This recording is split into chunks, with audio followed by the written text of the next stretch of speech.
દિવસ માટે આ શિબિરની અંદર આવવા માટે પ્રથમ દિવસે પરમપિતા પરમાત્માના ઘરે પહોંચ્યા છે, શાંતિ અનુભૂતિ ભવનની અંદર પહોંચ્યા છે. તો આપ સૌનું તહે દિલ સે સ્વાગત છે, સ્વાગત છે, સ્વાગત છે.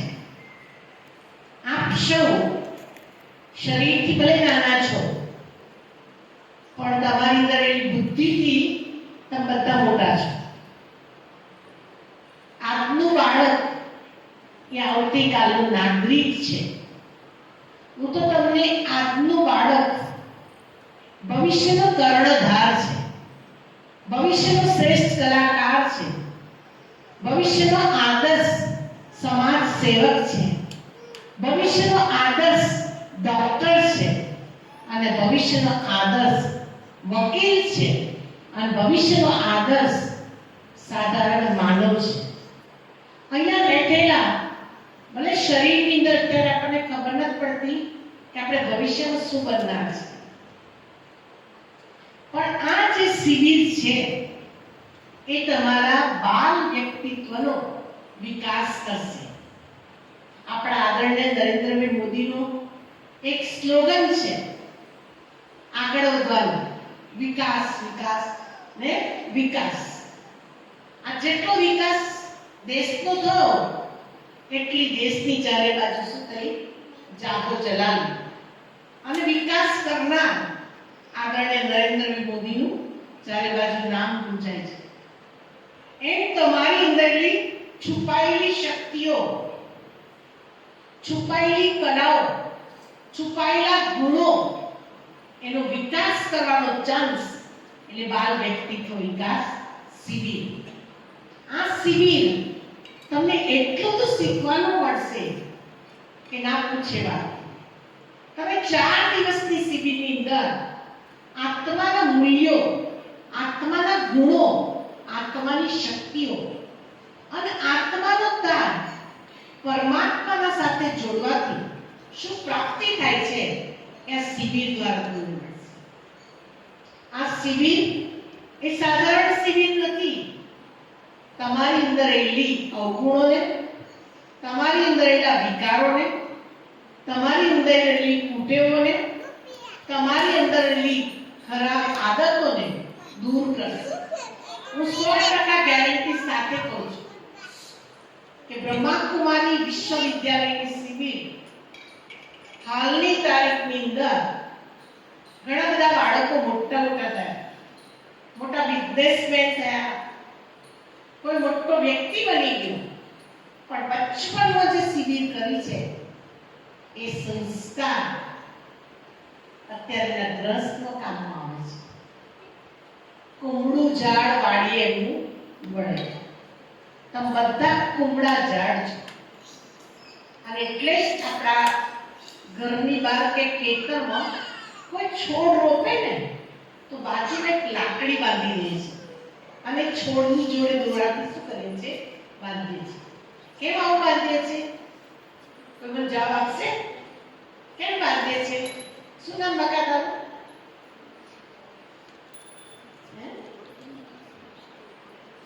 સૃષ્ટિ બોલ, કેમ બાંધીએ છે? દોરી કેમ બાંધવામાં આવે? હા, અને આધાર જોઈએ. નાનો હોય તો શું થઈ જાય, મરી જાય. મોટો હોય ને સ્ટ્રેટ, સીધો થાય. એમ અત્યારે તમારે બધાને અહીંયા બેઠેલા બધા બાળકો કુમળું ઝાડ છે, અને એ કુમળા ઝાડને આધ્યાત્મિક શક્તિનો ટેકો જોઈએ છે. જે બાળકે આધ્યાત્મિક શક્તિનો ટેકો લીધો એનું ઝાડ હંમેશા ફર્સ્ટ ક્લાસ રહેશે.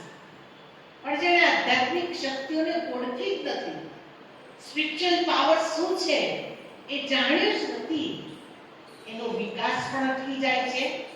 અને એના જીવનમાં પેલા ચોરની વાર્તા ખબર છે તમને બધાને? ખબર છે ને? એક નાના છોકરાને ચોરી કરવાની આદત પડી ગઈ. એ સ્કૂલમાંથી પેન્સિલ ચોરી લાવે, નોટ ચોરી લાવે, છોકરાઓની વસ્તુ ચોરી લાવે. એની માં ઘરમાં મૂકે જ રાખે, ઘરમાં મૂકે જ રાખે. એ નાનાથી મોટો ચોર બની ગયો અને પકડ્યો ને જેલમાં પૂરવાનો. જેલમાં પૂર્યા પછી એને ફાંસીની સજા મળવાની. કે છેલ્લી તારી કોઈ ખ્વાહિશ કરી, છેલ્લી તારી કોઈ ઈચ્છા કરી? તો કે હા, મારી એક જ ઈચ્છા છે, મારે મરતા પહેલા મારી માને મળવું છે. કે કઈ વાત? તારી માન મળ. એની માને મળવા જાય છે ને, એની માની નાકોડ શું કરે છે? બચકું ભરે છે. કેમ એવું કર્યું? કે નાનપણથી એ બાળકને રોક્યો પણ નહીં અને ટોક્યો પણ નહીં. આજ આપણી માં કે બાપ કે આપણી મોટી બહેન આપણને રોકે ટોકે એમાં કલ્યાણ છે. જો રોકવામાં નહીં આવે, ટોકવામાં નહીં આવે તો તમે ક્યાં બની જશો? સ્વચ્છંદી. સ્વતંત્રતા અને સ્વચ્છંદતામાં બહુ અંતર છે. સ્વતંત્રતા બધાને જોઈએ, પણ સ્વચ્છંદી બની જાઓ. કોઈનું માનો નહીં, તમે તમારા જ રીતના ચાલો તો તમારું ઉગતું ઝાડ, ખીલેલું ફૂલ કોઈ જગ્યાએ ચીમરાઈ જાય છે, એની પત્તે પત્તા શું થઈ જાય છે? માટીમાં ઊંધો રહી જાય છે. માટે વાલા ભાઈઓ, વાલા મારા નાના બાળકો, નાની દીકરીઓ, ખાસ ધ્યાન રાખીએ કે મારા કુમળા ઝાડને આ શક્તિની જરૂર છે. અમારી હાલની તારીખની અંદર જે દાદીઓ છે ને, આ સંસ્થાની અંદર આવી. ગુલજાર દાદી 8 વર્ષે આવ્યા, મનોહર દાદી 11 વર્ષે આવ્યા, રતનમોહન દાદી 9 વર્ષે આવ્યા અને પ્રકાશમણી દાદી 14 વર્ષે આવ્યા. આ નાની નાની ઉંમરની અંદર દાદીઓ આવી અત્યારે વિશ્વના આધાર સ્તંભ બની વિશ્વ કલ્યાણ કરી રહ્યા છે. એમ આપણે પણ બીજા કોઈનું કલ્યાણ ના કરે તો કાંઈ વાંધો નહીં, આપણા પરિવારનું કલ્યાણ કરીએ. તો આજના આ શિબિરના પ્રથમ દિવસની અંદર હું પ્રભુને પ્રાર્થના કરીશ કે આપ સૌનું જીવન ગુલાબના ગોટાની જેમ સદા માટે ખીલેલું રહે. કાંટાની વચ્ચે પણ તમારું રૂપ, રંગ અને સુગંધ કાયમ માટેની રહે, એવી મારી દિલની પ્રાર્થના છે, ભાવના છે. આપણા જીવન દ્વારા અનેકોને પ્રેરણા મળે. ફરિયાની અંદર કોઈ કે જ્યાં દીકરા જો તો સહેજે સુધરતો નથી, આ દીકરો જો કેટલો ફાઇન છે, સવારે એના મમ્મી પપ્પાને પગે લાગે છે, એના મા બાપના એક એક કાર્યની અંદર મદદરૂપ બને છે, કોઈ જાતનો અવગુણ નથી, કોઈ દિવસે કોઈની સામે નથી થતો. તમે એક એક્ઝામ્પલ બનશો, શોકેસના 100 પીસ બનશો. માર્કેટમાં વસ્તુ વેચાય છે કયા આધારે? 100 પીસના આધારે. એમ તમે 100 પીસ બનો એવી શુભ ભાવના અને શુભકામના. આજથી આપણી શિબિર ચાલુ થાય છે. 3-4 વસ્તુનું ખાસ ધ્યાન રાખજો. પહેલું ડિસિપ્લિન. આ બ્રહ્માકુમારી સંસ્થા છે, તમારી પેલી સ્કૂલ નથી. આ સ્કૂલમાં બહુ ડિસિપ્લિનથી આપવાનું, ડિસિપ્લિનથી જવાનું. બીજું નિયમિતતા. Time to time. પેલા સ્કૂલમાં ફર્સ્ટ વેલે આપણે ક્યાં પહોંચી જઈએ છીએ? પ્રાર્થના પહેલા પહોંચી જઈએ છીએ કે પહોંચી જતા? કોણ કોણ પ્રાર્થના પછી જાય? પૂછો કરો. અને પ્રાર્થના પહેલા કોણ કોણ પહોંચે જાય? પૂછો કરો.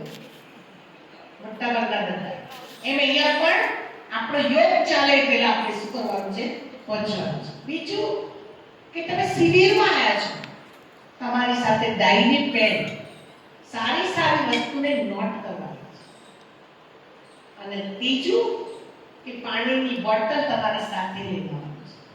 અહીંયા કોઈ લડાઈ ઝઘડા કરવાના, જે વ્યક્તિ જે જગ્યાએ બેઠી છે એ જ જગ્યાએ બેસવાનું છે. જગ્યા પણ કોઈ ચેન્જ કરવાની નહીં. અને રોજ કેવું ના પડે કે આગળ હાથ કરો પાછળ હાથ કરો. આ રીતના સરસ ડિસિપ્લિનમાં આપણે બેસવાનું છે. તમને રોજ છે એક વેલ્યુઝ ઉપર સંભળાવશે.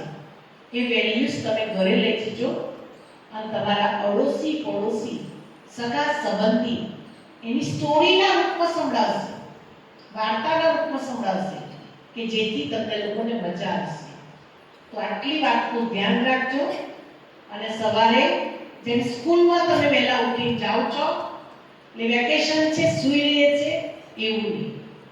આપણે 5 દિવસ શિબિર કરવાની છે એટલે આપણે વહેલા ઉઠી જઈએ અને વહેલા આપણે શું કરીએ પહોંચી જઈએ. પોતપોતાની ડાયરી પેન એક થેલીમાં લઈને જવાનું અને લઈને જવાનું અને ચંપલ લાઈનસર કાઢવાના. કોક આવીને જોવે તો પણ લાગે કે ભાઈ આ કેટલા બાળકો સરસ છે. તો આપ સૌ બાળકોને પ્રભુ પિતા પરમાત્માની શક્તિ પ્રાપ્ત થાય. આપ સૌ મહાવીર બનો, આપ સૌ શક્તિશાળી બનો, આપ સૌ હનુમાન બનો, આપ સૌ બહેનો દેવી શક્તિ બનો, માં દુર્ગા બનો, માં સંતોષી બનો, માં અન્નપૂર્ણા બનો એવી શુભ ભાવના અને શુભ કામના. ઓમ